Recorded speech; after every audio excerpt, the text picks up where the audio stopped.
Did you enjoy playing such a strong, heroic female character, and if so, why? I did. But I also enjoyed that she's not just those things. Rey is kind of a simple young woman, and she just gets swept onto this incredible journey. So to play a role that's so nuanced and an incredibly emotional role was thrilling, because it wasn't what I expected. I don't think it is going to be what people expect, and that is incredibly exciting. Yes. What do you want girls to take away from the movie? I would love, firstly, girls to enjoy it as a whole, and secondly, from Rey, I hope they feel uplifted and hopeful, and perhaps see themselves in her somewhere, and feel joyful. What does it feel to be a star in a movie franchise that has such a following? Do you feel a responsibility to the fans? I think JJ and Kathy probably feel more of a responsibility than I do, because I'm just saying the words, trying to do a good job. But of course, we all hope that everyone's going to enjoy it. But there are a lot of people to please. There are the old fans who have certain expectations, and there are new fans who hopefully will come on board who perhaps haven't been so immersed in Star Wars before. And I think with JJ at the helm and Larry writing the story they have, combining the old and the new so brilliantly, I think it will appeal to many, many people. Yes. First there was Princess Leia, and now there's Rey. How are they similar, and how are they different? The main difference is that Leia comes from privilege, and Rey doesn't. Leia is obviously born into something. There's a certain level of hierarchy and everything, and Rey is definitely at the bottom of the pile. She really is just working to live every day. She's not in charge of anything. She doesn't really have anyone to have relationships with, be them brothers or husbands or a squadron, I guess, underneath her. Similarities are that they're both women trying to make their way in the world, and they're both pretty kick-ass. Yes. Talk about the importance of music in this film. Well, we went to go and see the scoring with John Williams a few months ago, which was unbelievable, because you watch what's going on and the scenes are already incredible, and then adding the music to it, it's like another thing. It's like seeing a whole other thing, and I had to leave at one point because I was pretty emotional. So to see that all come together, I can't wait. It's absolutely stunning. It's going to be amazing. You jumped right into the movie by filming in the deserts of Abu Dhabi. What did you learn about yourself from that experience? Abu Dhabi for me was a real baptism of fire. I was incredibly nervous, like I really was. And looking back, it's amazing because Rey's journey begins in Jakku, and that's where we began filming. I learnt that even though I am terrified a lot of the time, and even though I don't know what I'm doing, with the right support and the right people around you, you can break through boundaries. You might put on yourself restrictions you might think that you have, and do some really cool stuff. Great. What was it like for you as a young actress to play opposite Harrison Ford, Carrie Fisher, and Mark Hamill? Harrison, Carrie, and Mark are all brilliant people, and they're all incredibly different because they're different people, united by this incredible thing. And they were all so excited to come back, and that is incredibly joyful for us. Because coming into this, you think, who knows better than they do about what story should be told and how excited we should all feel. So they really set a precedent. They're all incredibly kind and warm and funny and wonderful to work with. And it never really felt like we were the newbies. It just felt like a group trying to do the best film, trying to make the best film possible. Right. If you had to describe your experience making this film in one word, what would it be and why? In one word, a roller coaster. Because my Star Wars journey has now spanned over 2 years. I started auditioning over 2 years ago. And so obviously within 2 years, not only with this film, but many, many things have happened. So I've hit every emotion possible. So that is why I would say roller coaster. Last question. You've never worked on such a large-scale film before. Tell us what you thought of the sets and the creatures, and did it inform your acting in any way? I think for me, it didn't feel like working on a huge film. The way people talk about huge films, it didn't feel like that. It felt intimate and kind of small. And then you realise, obviously, the span of how many people it takes to make such a film. But the creatures are insane, and of course they inform because they set the tone.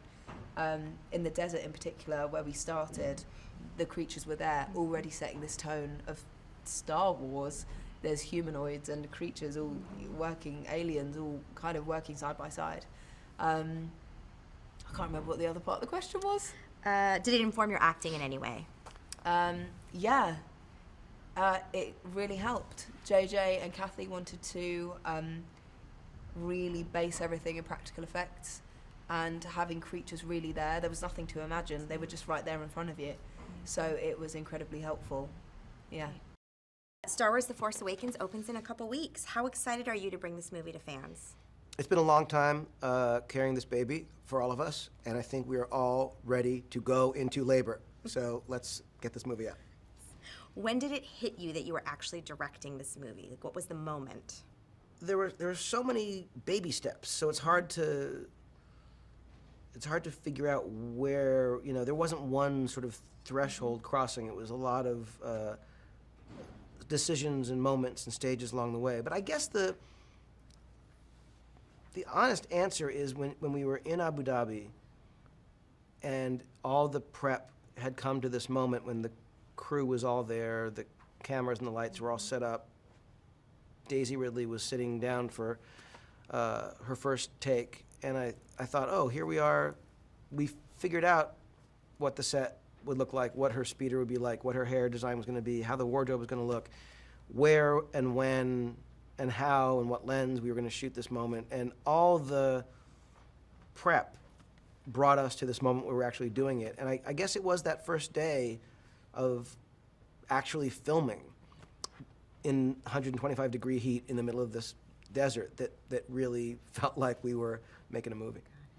As a lifelong fan, what were the Star Wars elements that you needed to make sure you had in this film to satisfy the fans? Well, Larry Kasdan and I, when we started talking about what we wanted to do in this movie, it was more about a feeling than any kind of list of things that we wanted to include. But among those things in that feeling were elements of light versus dark, elements of either action or certain specific things, whether it's ships or locations, that felt like the spirit of Star Wars. And people have been trying to copy what George Lucas created since he created Star Wars. And we were lucky enough to actually inherit Star Wars, for this to be the next chapter of the saga, which meant we were allowed to actually say, well, I'd love to see lightsabers, and how can you make a Star Wars movie without lightsabers? What's a Star Wars movie without an X-Wing or a TIE fighter? Or a Star Destroyer, and you can sort of list these things. And someone I work with was saying how Star Wars is a bit like a Western, where there are certain tenets. It's a different story, a different world, a different moral, a different narrative, but it's probably gonna have horses. It's probably gonna have cowboys. There might be some Native Americans. It's probably gonna be a saloon. There might be a bank. There might be a stagecoach. There are just certain things, good guys, bad guys. It was a little bit like needing to know, okay, if we're telling a story in this genre, in this Star Wars genre, what are certain things that feel like essential elements? But once we had those things, everything was serving the story. Who are these new characters? Who are we meeting we've never met before? What is their story? Why is it relevant? Why are we telling a story at all in this universe? And that was, I think, the most fun we had. How did you go about ensuring that the movie would be relatable to a whole new generation of fans? Well, the key to this movie was not any of the accoutrements or props or ships or locales. It was all about who is the story about. And when Larry Kasdan and I began writing the script, that was the fundamental question. We would make ourselves tell each other the story. This is a story about a young woman this story about a young man who, tell the story. And it's amazing how that is sort of a litmus test for something that either works or not, because you can't say it's a story about really cool gadgets. It's a story about spaceships that fly. None of that will work. It's a story about someone who, it's about the heart and soul of the characters. So that was the thing that we focused on, trying to figure out what makes the story compelling for us, and hope that if we can look each other in the eye and say, I love that, that really works, that's getting me excited, then other people might feel it too. Talk about the importance of music in this film. When I look at the list of things, let me start over. when I think of the things that George Lucas did and got right, got perfectly in that first movie, it is so long and stunning to think of those things. But nothing on that list is more important than the music. That's not to say there aren't things that are as important, but there's nothing more important. And what John Williams did, his gift to Star Wars and to fans, it is, you can't oversell the importance of what he does. And to know that he was coming back to create a score for The Force Awakens was as exciting as any other aspect of working on this movie from the very first discussion I had with Kathy Kennedy.